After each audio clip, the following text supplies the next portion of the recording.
Assalamualaikum warahmatullahi wabarakatuh. Selamat pagi semuanya. Di pertemuan 2 kali ini, saya akan memberikan materi berikutnya, yaitu tentang perpindahan panas konduksi pada bidang datar. Tapi sebelum saya mulai masuk ke dalam materinya, untuk seluruh mahasiswa dimohon perhatiannya, diikuti seluruh materinya dan dikerjakan tugas-tugas apa saja yang akan saya berikan di dalam materi ini. Pertama-tama saya akan menyampaikan tujuan pembelajaran dari pertemuan kedua ini, di mana setelah menyelesaikan pertemuan ini, mahasiswa mampu menganalisis dan melakukan perhitungan pada proses perpindahan panas konduksi untuk kondisi steady state satu dimensi di bidang data. Di bagian pertama, saya akan menjelaskan tentang konduksi steady state satu dimensi.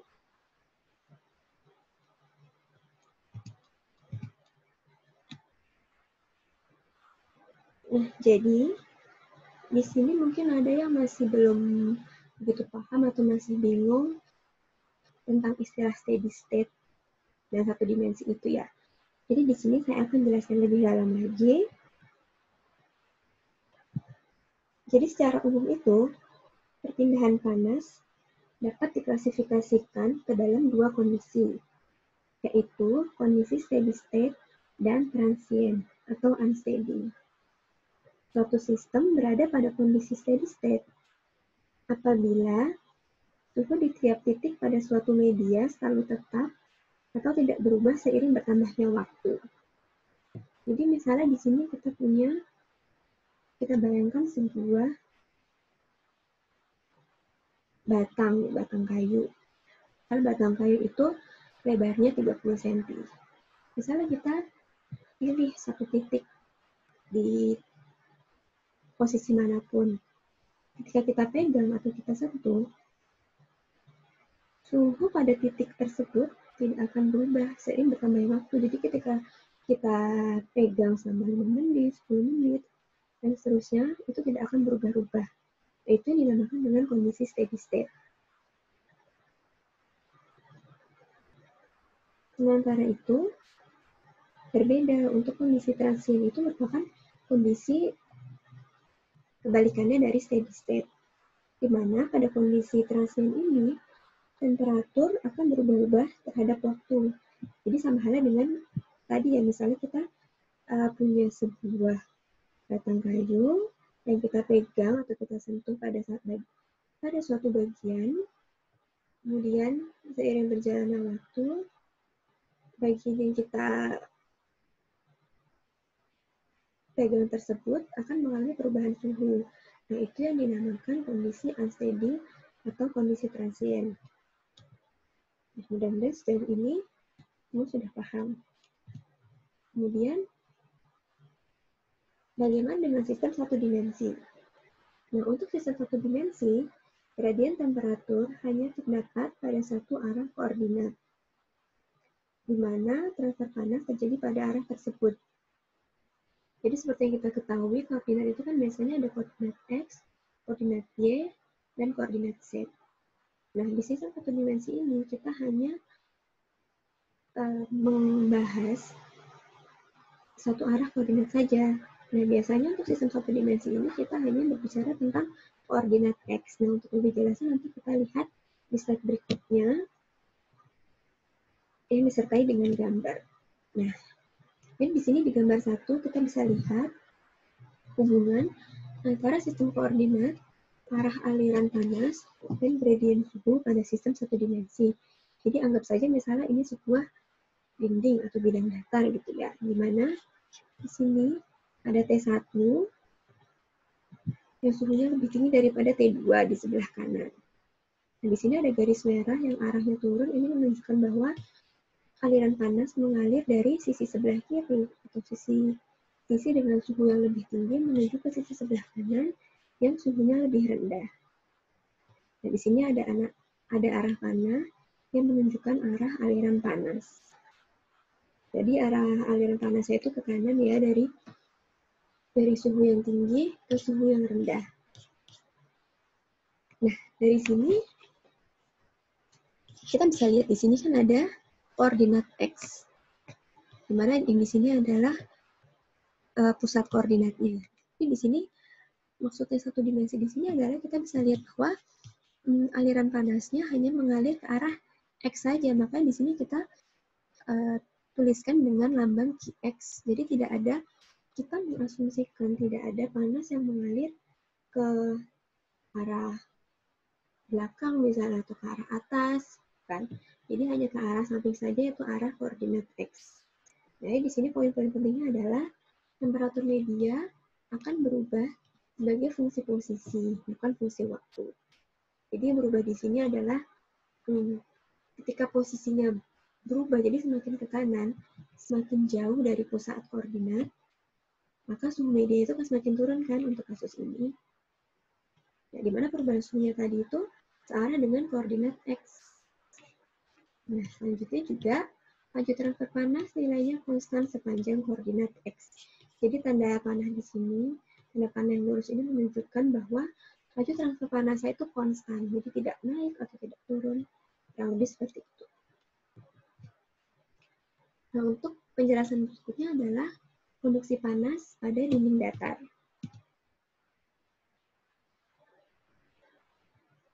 Dan di sini ada persamaan umum untuk transfer panas konduksi. Jadi di pertemuan sebelumnya, yaitu di pertemuan 1, saya sudah memberikan persamaan-persamaan umum untuk mekanisme perpindahan panas, konduksi, konveksi, dan juga radiasi. Nah, untuk perpindahan panas konduksi, persamaan umumnya adalah sama satu ini. X sama dengan minus KA delta T per delta X. Di mana delta T ini merupakan selisih suhu antara suhu panas dan suhu dingin atau sebaliknya. Nah, persamaan satu ini kita susun ulang sehingga diperoleh persamaan 2. Jadi,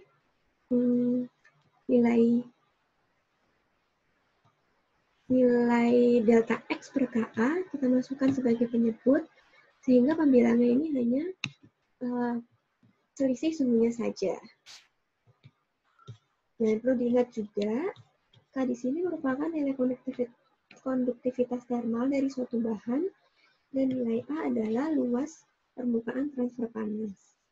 Nah, jadi di persamaan 2 ini kita bisa lihat, di bagian penyebut ada delta X per KA. Delta X per KA ini kita ubah menjadi suatu parameter lain, yaitu tahanan thermal yang dilambangkan dengan R. Nah, konsep ini analogi dengan tahanan listrik. Nah, jadi biasanya persamaan 2 ini, persamaan yang melibatkan tahanan thermal itu akan digunakan di persoalan-persoalan perpindahan panas, juga akan banyak digunakan.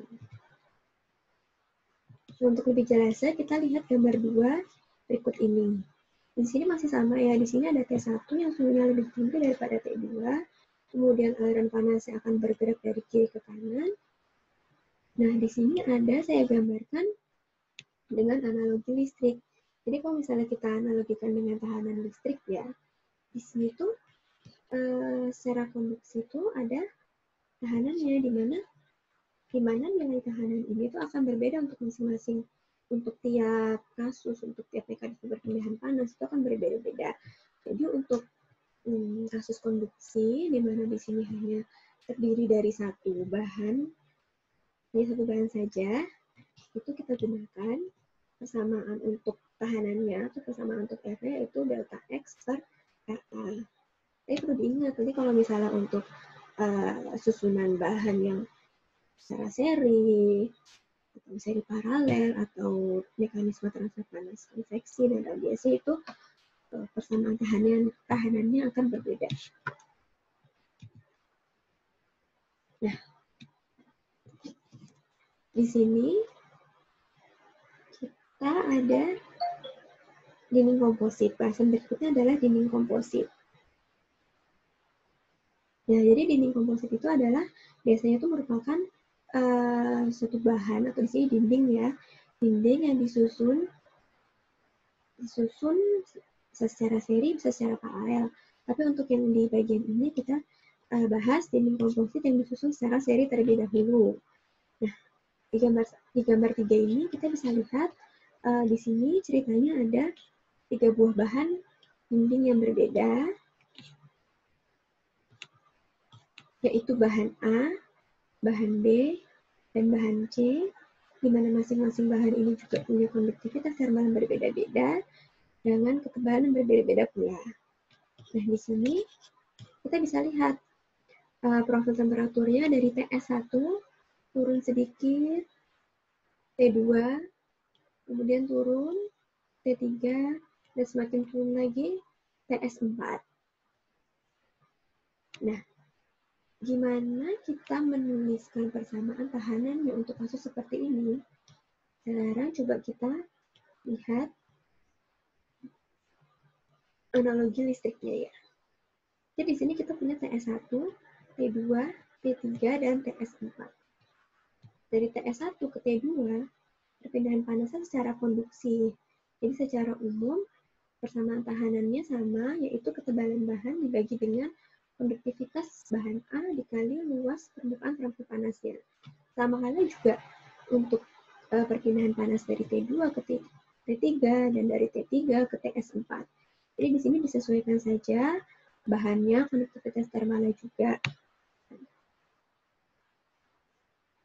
Nah, selanjutnya, saya akan menjelaskan persamaan yang berlaku untuk dinding komposit yang disusun seri ini. Nah, pada keadaan steady state, panas yang masuk pada permukaan dinding di sebelah kiri harus sama dengan panas yang meninggalkan dinding di sisi kanan.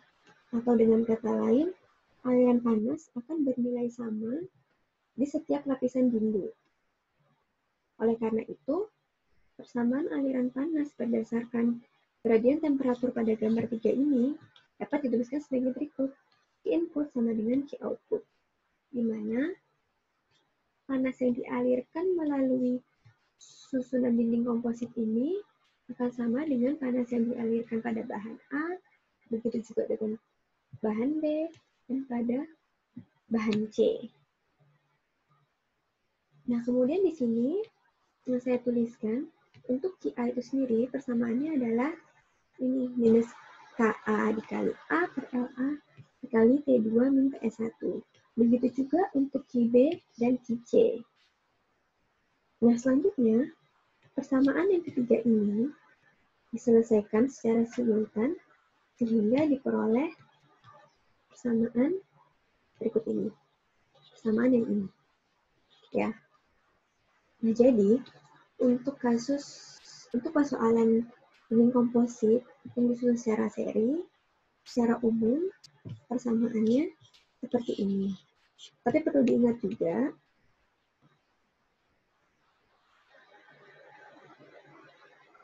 juga berapa banyak bahan atau dinding yang disusun pada dinding komposit ini.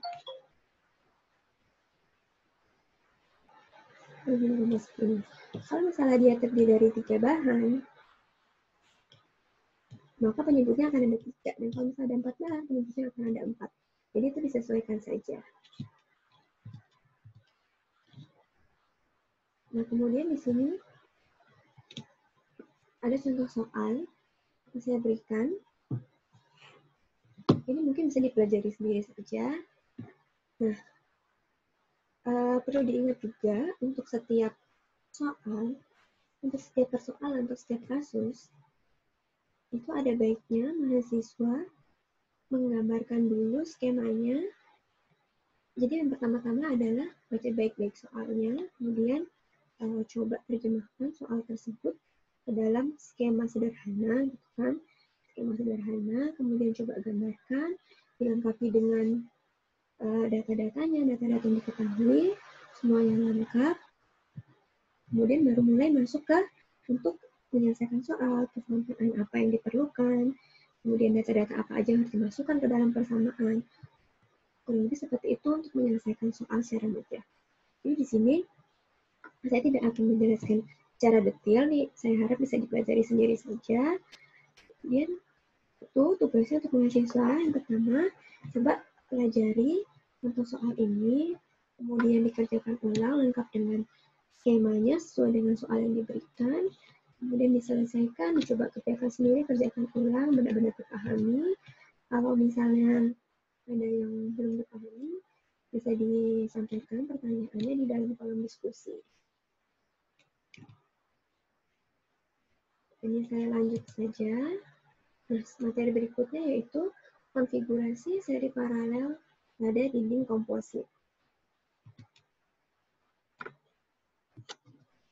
Nah, setelah tadi kita membahas susunan dinding komposit yang disusun secara seri, sekarang kita masuk pada dinding komposit yang disusun secara seri dan paralel.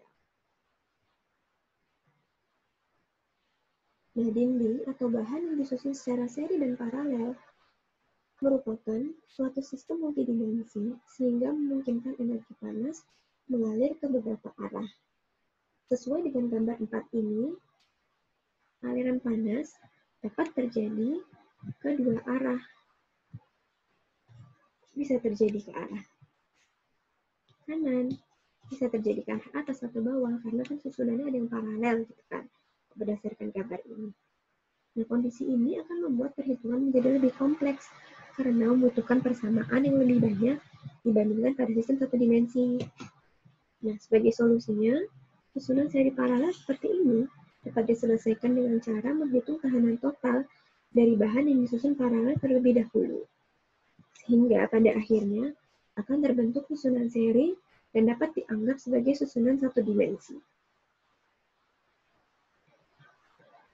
Nah, seperti misalnya pada gambar ini, kita ada yang susunan paralelnya itu ada pada bahan 2A, 2B, serta bahan 4A, 4B, dan 4C. Nah, untuk menyelesaikan soal seperti ini, jadi kita bisa menyelesaikan dulu tahanan total untuk bahan yang disusun paralel, yaitu 2A, 2B, dan 4A, 4B, 4C. Nah, untuk tahanan total 2A dan 2B, ini tahanan 2A dan 2B-nya, tahanan totalnya kita sebut sebagai RP1, dan untuk 4A, 4B, 4C, tahanan totalnya kita sebut sebagai RP2. Nah, jadi nanti untuk menghitung laju transfer panasnya, tadi kan secara umum kan laju transfer panas untuk dinding komposit itu kan delta T dibagi dengan jumlah tahanannya. Nah, untuk kasus ini, tahanannya itu merupakan jumlah dari tahanan seri maupun jumlah dari tahanan paralelnya.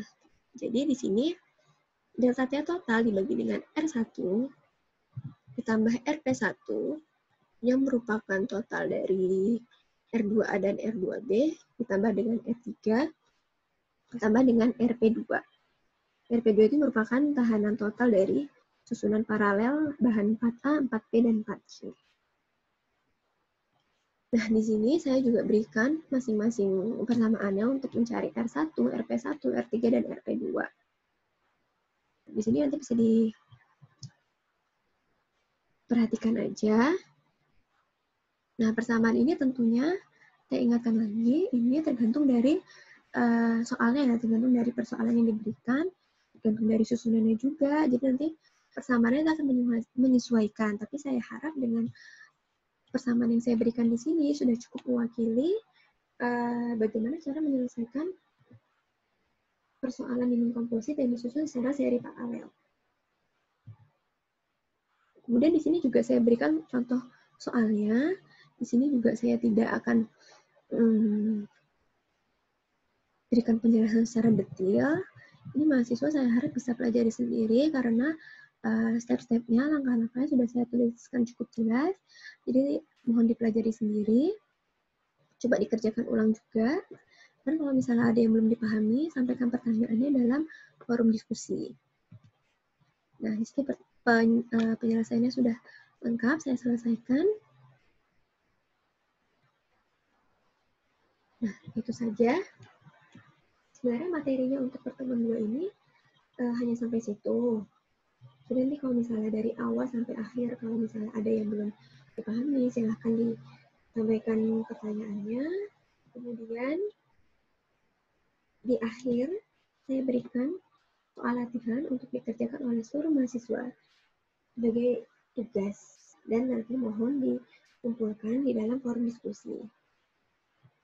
Di sini ada 2 soal, tolong diselesaikan dengan baik, dikerjakan sendiri, secara mandiri. Kalau ada yang kurang mengerti, lebih baik tanyakan pada saya atau pada temannya, tapi bukan untuk menyalin ya.